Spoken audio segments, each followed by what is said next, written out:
canceled is not happening anymore?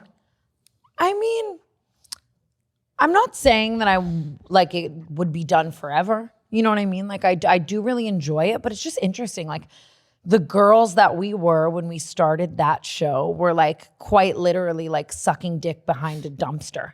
You know what I mean? Now it's in really nice bedrooms. Yeah.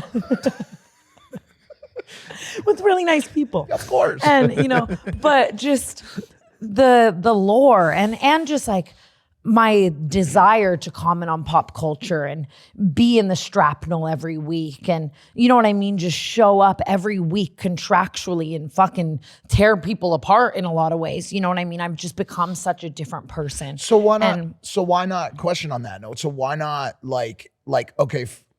why not evolve the show, right? Mm-hmm. Like for example, like for us, we've shed 47 layers of skin throughout the course of this 8-year extravaganza, but we evolved together and we evolved the show. So I'm not, we don't have to go super deep on it, but just curious as to why you guys don't just evolve the content. I guess we could just evolve the content, but it still is like, there's only so much you can evolve, I think, our show. Like I would still have to be in LA every week and we would still have to show up. And just also like creatively, I think that her and I both have sometimes different visions. Like we always talk about the fact that as friends, amazing, but getting us to always agree on everything business-wise and stuff is difficult. And like, I love her to death, but I could just see a world where we both had our own things that were very different. And then we had the agency and the leisure to cross over when we want, because we still have that great chemistry. And you know what I mean? Like almost nurture our friendship first and just evolve in different ways that still allow us to continue to be friends and just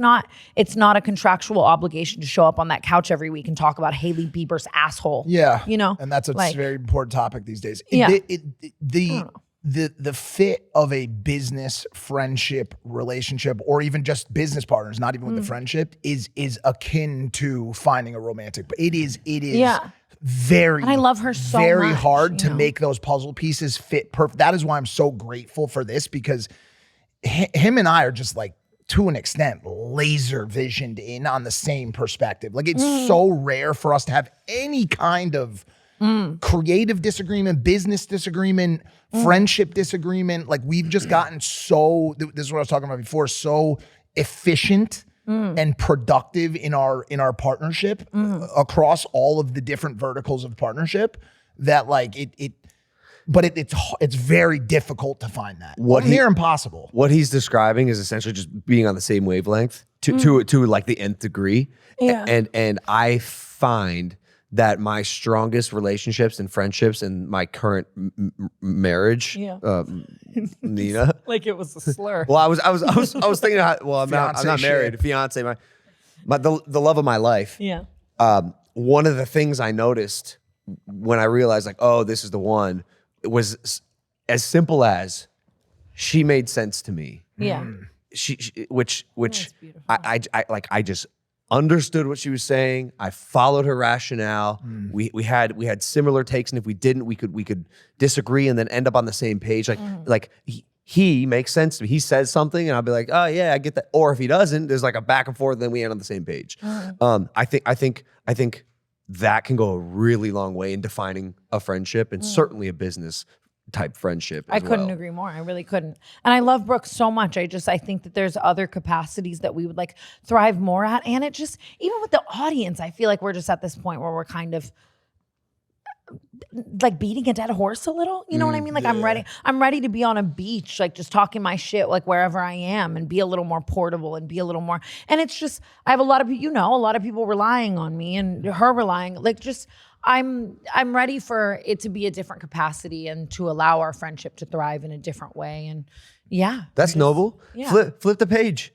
Yeah. Start that next chapter. 100%. And you'll find a lot there. 26 was a pretty defining age for me. Yeah. 26 to 30 for you, I'm sure as well, will be revelatory in many ways, and especially if you go to Hawaii. Yeah, exactly. I'm just like, even just the like depth of what I speak about, even as I'm writing this book, I'm like, damn, do I want to go down more of like a psychology and mental health like route and like, you know what I mean? Just speak about things that mean a little more to me. And whatnot, and just freedom. You know what I mean? Even no matter what it was, I think it's just like being tied to the studio in LA every week and kind of a similar range of topics can feel a little. You have a depth that I'm not sure maybe you've really like exercised super publicly yet. Even just the way you're speaking, like it's you.